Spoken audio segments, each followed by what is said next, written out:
back to a new episode of Learn Software Development. Today we're going to take our Hello World project a step further. But before doing that, I want to introduce the concepts of variables and variable types of strings and integers. So that's a little short theory part here in the beginning, so it doesn't all look so strange when we actually get to the code. We're going to be doing some more real programming. Now we're going to be counting things and printing things to a smarter place. So before we do that, we need to understand the concept of variables, strings, and integers. So let's jump right into it. Variables and types. First part here. What's a variable? A variable is a container of data. The value of a variable can change or vary, hence the name variable. Makes sense, at least to me. So, it's not. There is also a concept of constants, but those are ones that you define once and then you refer to them to get a value from them. There's also a container of data, but the one that we use in this one today is going to be a variable. We might do a constant as well. I don't know yet. I haven't programmed it. This is showing how my mind works while I'm teaching. But variables, they contain data, and the value of that data can change. Now then, when we come to typing, variables need to have a type. And there are both dynamically and statically typed programming languages. GDScript supports both. But what we will learn is static typing with GDScript.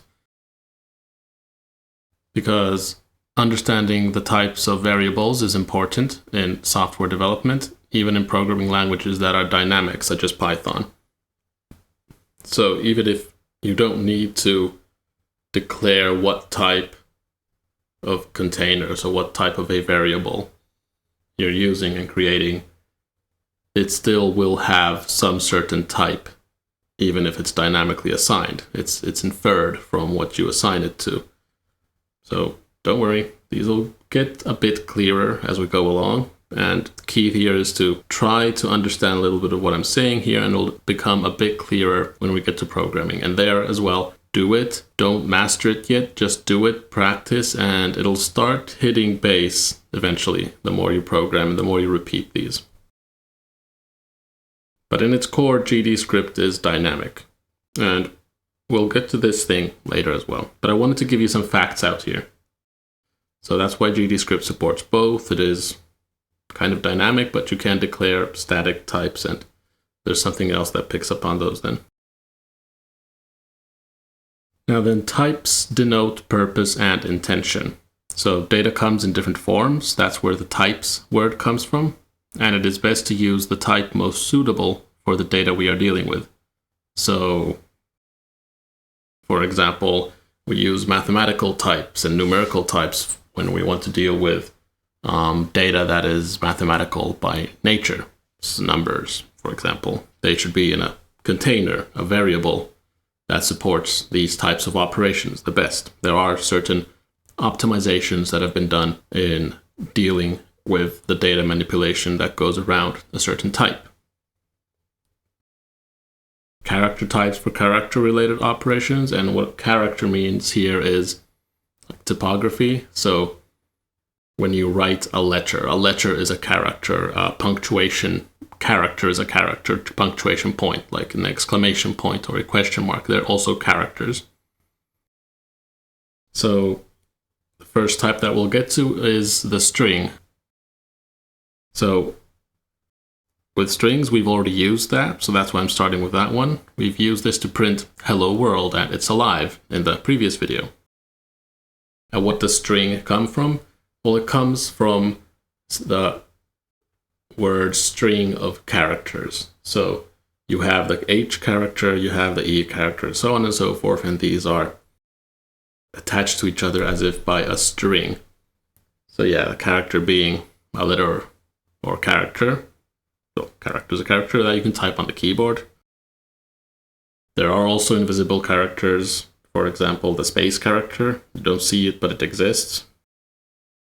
And as I went a little ahead of my slides there earlier, when I talked about the letters of the hello world. So yeah, the string of characters, like trying to really push that info down to you. So imagine the characters H, E, L, L, and hello being attached to each other with an invisible string to form the word hello. So yeah, that's where string comes from. Or so I believe. I haven't checked any history notes on this. I haven't gone through any encyclopedia to verify this. That's just how I imagine it. It just makes sense to me. I could be completely off as to where it comes from as well. So don't quote me on this as a fact. But all right. Data can always be represented as strings in one way or another. So strings are used to display text, usually text to people. So you can represent data in a visual form, and that means you can always represent data with strings, pretty much. It's not the most efficient way, but it's a way to do it.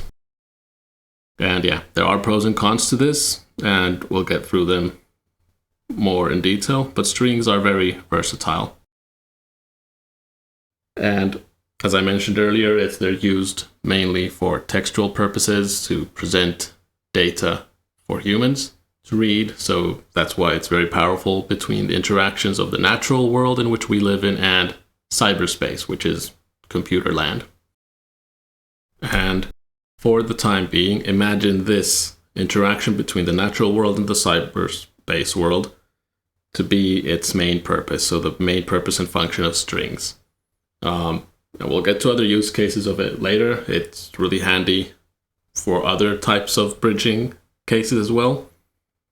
But for now, strings are words or letters, characters, and they're very useful for interacting between the natural world and cyberspace. So between a computer and what goes inside an application and us humans.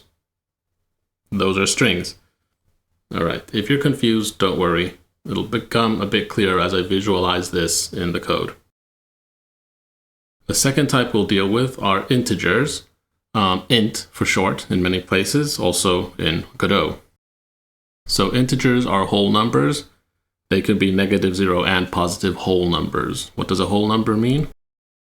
Well, they don't have decimal points, it's just a full number. But why do we have these integers? For mathematical purposes, mainly. It is optimized to deal with whole numbers and whole numbers only. So not fractions, just whole numbers.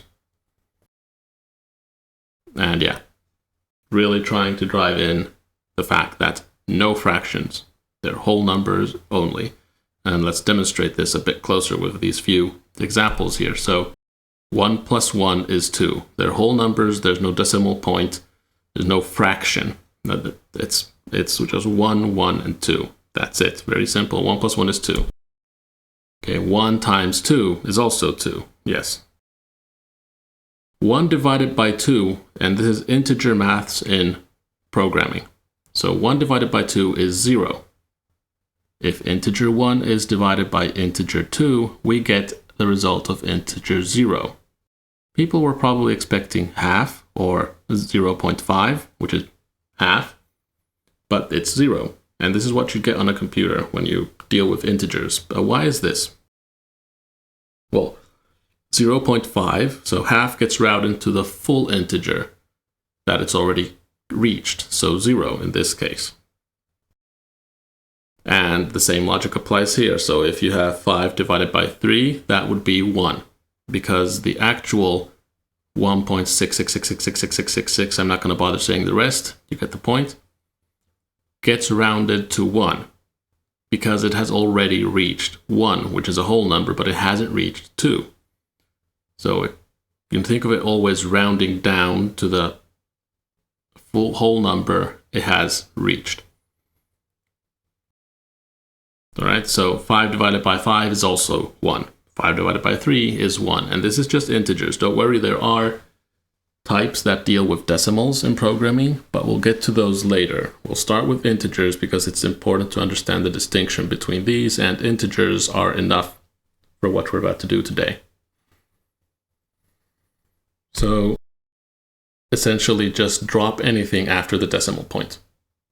If you're expecting 1 point something, 2 point something, 10 point anything, forget anything that happens after the point, and that's your result. Always with integers, only whole numbers. And it is useful for anything that doesn't deal with fractions. For example, a counter. You count how many times a cycle or loop has been executed. You don't really have fractions for those if you want to know how many full cycles have happened. Of course, if you need to count half cycles, that's possible, but then you wouldn't necessarily use an integer for that.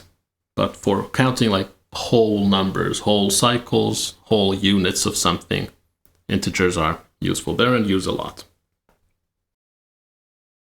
And that ends our theory part. So variables, strings, and integers.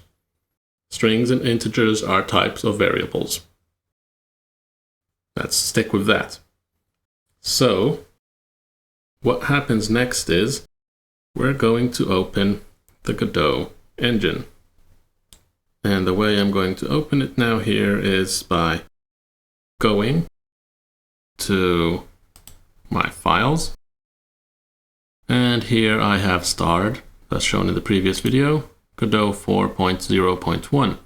Since the making of the last video, a patch update 0.1 has been made for Godot 4.0. Does fixes to some small annoyances and little bugs. So very nice little update and useful for everyone who's using Godot 4.0. And I'll be installing new versions of Godot as we go along. All the things I do should be possible with 4.0 as well, but always the newest one is most likely to work the best because they have less bugs.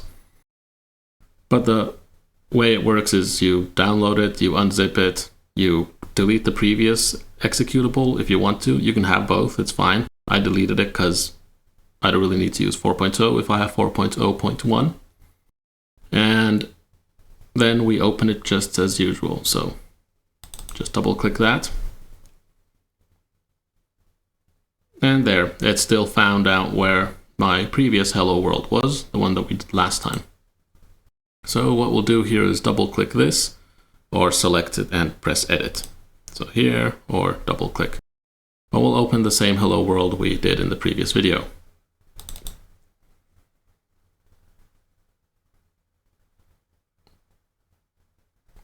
All right, so here we are. And now to just make sure everything works as expected, nothing has changed since last time, let's play the application. And hello world, it's alive, got printed down here to the output. Cool, just what we wanted. Now we can close that. So what are we going to be doing this time? So now instead of printing to output, it would be really nice if we could print something else as well, or to somewhere else. So what I'm going to do here now is I'm going to add a child node to control. So here in the scene, we have this control node that's now highlighted as orange, but we can't print to it. We can check that by here from the inspector and see its properties. There's all kinds of properties, but nothing for text. So the way to have text visual in the actual application is to add, for example, a label node. And it could be anywhere here. It doesn't have to be a child of control. It could be also a sibling, so on the same level in hierarchy. But I think it makes sense to just have it as a child. So I'm going to right click and add child node. You can also do Control A, as you see here, or have it selected here and then click this plus. There are 3 different ways you can do it. I just usually right click the thing that I'm hovering over and then add child node there. So we click that, and there's a bunch of things here, but we're going to stick to the control nodes, so it's still creating user interface things. And here we have a label. And we're going to choose that one. And it says displays plain text in a line or wrapped inside a rectangle. And for formatted text, use rich label text. Well, we're not going to do formatting yet. It's a bit out of scope for now. Let's just keep it very simple. So we'll choose just label. So let's create that. Now we get this teeny tiny label here. So if we grab it from the middle like this with left click, cool. And now if I grab this red dot here with left click and make it bigger, let's put it somewhat to the middle there. Let's make this a title here. Let's put it at the top. And then here we have this text field, as you can see. So we didn't have this for the control, but we have it for label. Now, label inherits control. So you also see control settings for label, but they are the control settings for this object, not this one. They're different. We can check it out by looking at, for example, let's see, which one is it?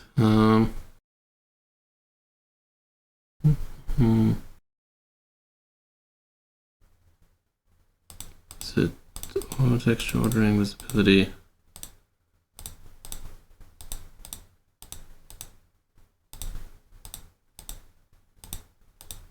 No, there should be somewhere where I can adjust its position, but I think that happens only from here in this user interface. Something might have changed between 3.5, what I was used to looking at, so bear with me. But anyway, here we have like these signals, and signals are actually same for label apparently.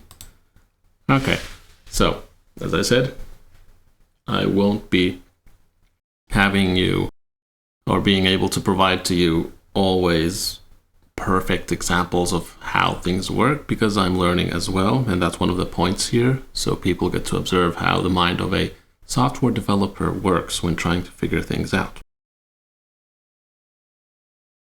But yeah, what we can do here is we can type text into this box and it'll be visible here. We can go print or type in the hello world. Yay! And then if we press enter, we can put something there like it's alive. But we already have this in our script. So how do we get this stuff to come from code? We do want to program. We can do this and it'll work. So if I press play now, it'll save it and then it'll print it. But if we wanted to change that dynamically, then that wouldn't work. So what we're going to do now is we're going to remove the text from here. And we have this control.GDScript. What we're going to do is we're going to attach it to the labels. So first we're going to detach script from the control. Then we're going to rename this. So I'm right clicking this and then selecting rename. And let's put hello world.gd. So it's not always, doesn't really matter that much what it's attached to. So we'll call it something more meaningful, like it's printing hello world. So there, it's still the same stuff. So if I double click this, it's still the same code we saw last time. But now we have nothing attached here. We have no kind of script icons here. So we're going to attach script to label. Right click that, select attach script, and then here we're gonna actually choose from path. We're not gonna create a new one. We already have this. We're gonna browse and select the hello world GD. There. And then we're gonna load.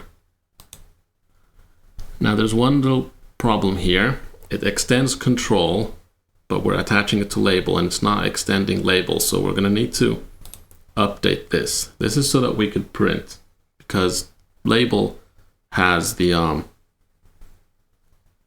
text field and control doesn't. We can prove this by going to try to print using something that doesn't exist. So let's demonstrate that. So I'm going to show you why we need to change what it's extending. And then you'll kind of get an idea of what we're trying to do here. Let's go ahead and try that. So we'll have here and ready. We'll still keep these prints here just to see that it works before we remove it eventually. But let's now try the text field thing. So if I go here and I'm going to use the keyword self to note that I'm referring to the instance itself, the thing that we are controlling. In this case, it would be whatever this script is attached to, so label. So I'm going to put self dot, and then it gives you all these kinds of functions and attributes that you could use for self. There's tons of them. Let's put text. Here, actually, we already know that there is no property. Property is denoted by P, and functions are with F parentheses here. There is no text thing. These are constants, these C's. So it's not going to work. It's going to go wrong somehow. I think it'll maybe even say that it's not possible. Let's see what the editor says. So self.text is equal to, and then we'll put hello world. Okay, so it doesn't give an error of that. So let's save this. And now, since if I go back to 2D view to see here, I select label, we have nothing here in text.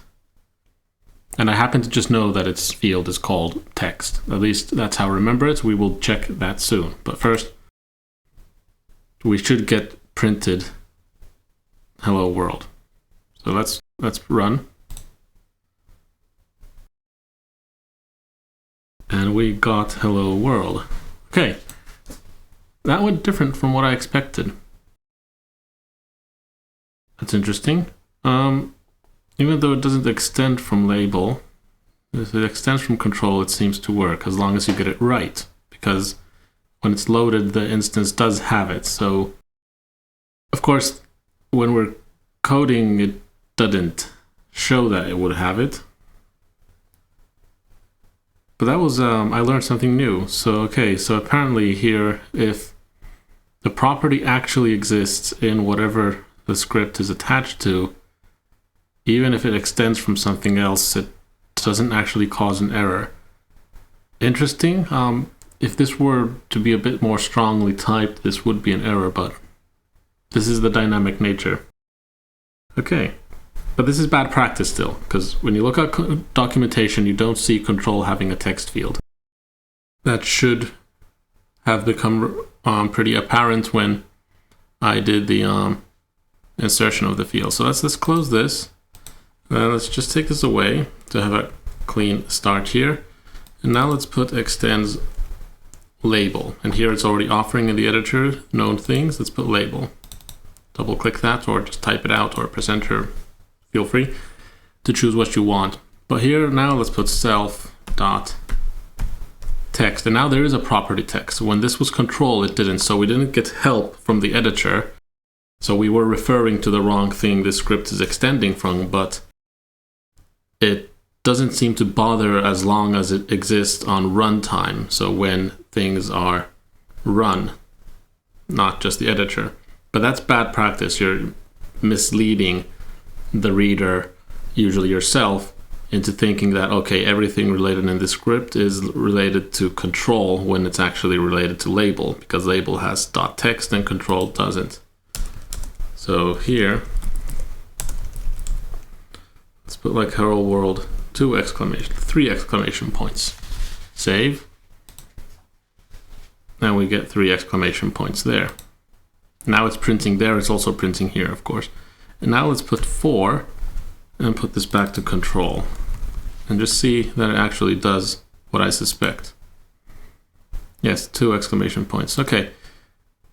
Confusing. I have to say, I did not expect that, but understandable, because at runtime, this is attached to label and it would work. So if this script was attached to control, it would fail, even if it were extending control or label, which would have it, because control in itself doesn't have the text feature. And I can try that out. Let's see if my theory is correct. So we'll detach script, and we'll attach hello world here. Control, I already found it. There, and now here it extends label. So when we're typing here, self.text, it says, the editor says, yeah, that's fine because you're extending from label. So text is a property that's cool. This is label. Let's put something else now. All right, but we've attached it to control. Now control doesn't have a text property. Label does. So when we extended it the wrong way for label, or in a misleading way, essentially wrong, you don't want to do it.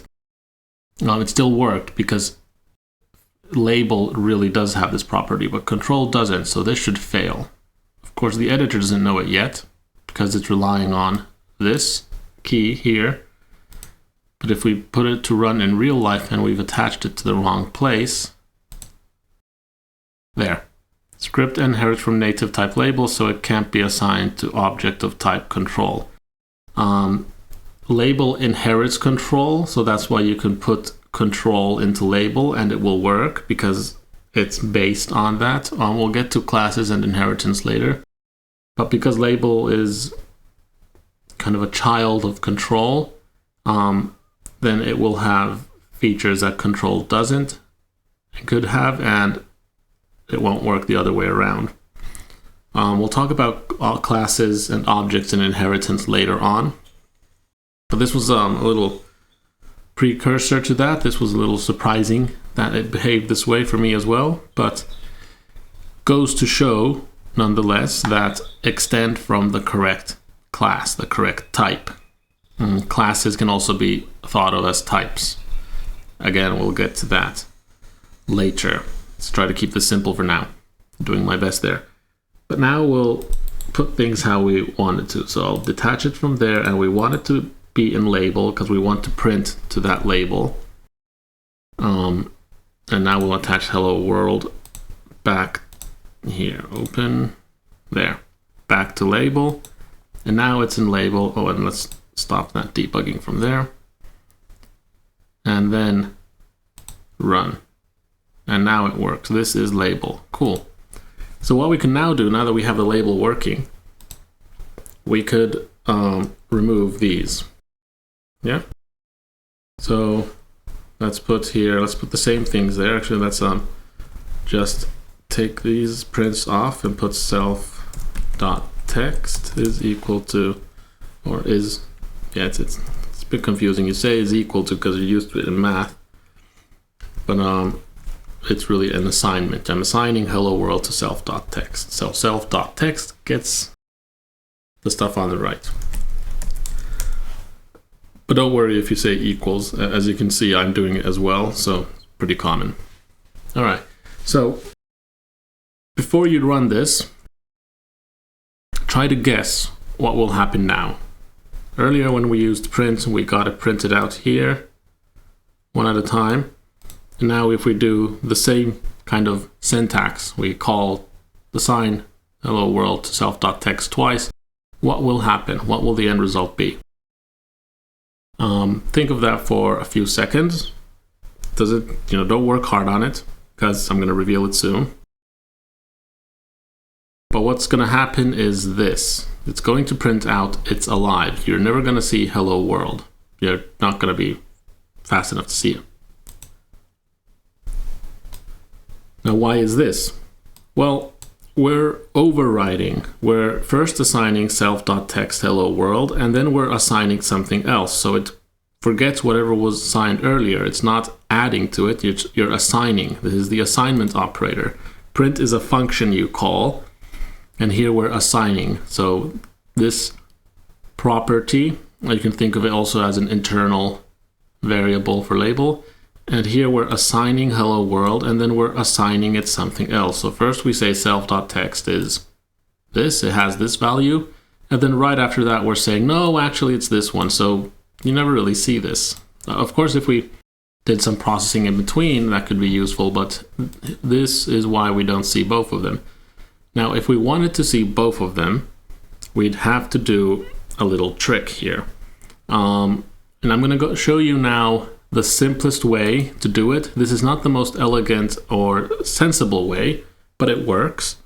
And I'm going to show it now. So we want them on separate lines. Let's first just see if we can get them both. Of course, if we want to get both of them to the same line, we can put them into the same string. The strings are within these double quotes or single quotes, but convention is that for text strings you use double quotes in GDScript, and then for single characters you use single quotes. That's a pretty common thing also that you see in C and C++ programming languages. And if I remember correctly, this is also the way in which it is hoped in the style guide for GDScript. But yeah, to get this now to work, if I press play now, we get them both here. But if I wanted these on separate lines, how do we do that? Well, in the computer world, in cyberspace, so to speak, there is a special character for that. It's a new line character. So just like space is a character you don't see, but it exists, the computer understands that now here is a part where you need to have space. There is a way to tell that here is a new line, and everything goes down to the next line. So we'll take the space away from here, and now we'll put \n. And you can see that the editor is highlighting it in a different color. Strings were yellow, and now it's highlighting the new line character as n. This / is an escape. It's an escape character, or at least it denotes an escape. The escapes mean that do something that won't be printed, but it still has an effect. So it's not visible for the user as kind of a printed character, but it will do something specific, a certain function that's been built in. This denotes that now we want a new line, and the computer sees this and understands we need a new line. So \n, this is new line. So if I save this, Control S, and play, now they're on separate lines. How does it work? Why does this work? Because it's been decided that this is how it works.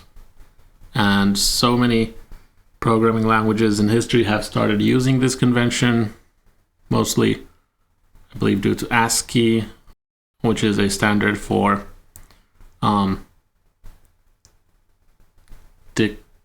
describing, or a map for coding characters into numerical values so the computer can understand that. I'm not going to go into the specifics of how the processor works on a computer to kind of explain that one. Not quite in the scope of this lesson. But important to know is new line character. This is how you get new line printed. If we just put the enter key and made things in a new line, this would not understand it, because this is the way we tell the computer what to do. It's different from when using a text editor. So if we did this, this was not work. It would probably print something completely different. Let's try that out. Oh, what? Now that was a surprise. I learned something new. Okay, so in GDScript, if you just have things in quotes and you put enter, so if I put 2 here, does it extend it even further? Yeah. Okay, oh, that's pretty cool. So you don't need the new line character. Goes to show that it's good to experiment around and, test your hypothesis. So you could do this in Godot. Don't know if it's sensible, but it works. Interesting. So who am I to judge if someone uses this syntax, since it works? Pretty cool though. Allows you to make kind of hard-coded text easier, but you do need the new line character when you want to programmatically style the text you print. So it's important to know, and use it in a lot of other programming languages. So the new line character is important, but if we're printing text like this, then we don't need it, apparently. Interesting. So where does this take us? Well, now we can print hello world, it's alive. Yes. And instead of having it here in the output, we have it in the application itself, in the window. And this was the aim of this one. And we haven't yet gotten to the integers part, as I thought. I did end up talking more about these strings and experimenting with these different fields and behavior of Godot 4.0.1 this time. But I'm going to show you what I talked about with this property and this extending. So here in documentation, we have this class reference thing here in Godot docs, and we can go to nodes. And here we have, let's see, control. We select control. So this is the documentation for the control node. Here it shows what it inherits. It inherits object, which inherits node, which inherits canvas item, and this is the last thing control inherits. So essentially it just inherits this, but because canvas item inherits node, it gets node, and because node inherits object, it gets object as well. So things that are in there. Now we had label, which is the one we used there. So it's over here, it's inherited by. So this is really nice that it's showing us, and you can go to the documentation there. So let's go and check out the properties of control. So here it's properties, and if we go here, they're in alphabetical order. We don't see the text property, and that's what we got in the editor. We didn't get that as a suggestion. But it still works because label has it, even though we extended from control. So we're just misleading us if we extend from the wrong thing. But then label, and here we see inherits control, so it gets all of the things control has plus more. So like control had focus mode, anchor stuff, position, rotation, scale, size. Those are things label also has because it inherits that. But control doesn't have text because it's given to label. Label does have text. And if we click this one, it says it's string, which is what we were using, and it's text, and the text to display on screen. And that's what we used. And there's many other things you can do as well. We can also tell this uppercase that everything is in uppercase. So if I went and added that property, self dot uppercase is true and false. There's a Boolean type. So now these should all be fully uppercase. Now they're not. Now there's just capital H, capital W, capital I, but then everything should be in capital if I set this true, as I've understood the documentation. I've never tried it, so let's go ahead and try it. There. So these are the kind of things you can do to manipulate things. And why would you want to do this? Well, that comes into practice when you really need to change the behavior dynamically. For this simple hello world thing where we're just printing text, we don't yet need to do that. So lots of these needs are lost for us at the moment, but we'll get deeper. But that was just to point out that this uppercase property works for label. But yeah, because text is under label, even though we extended from control, but we had the script attached to label, it worked.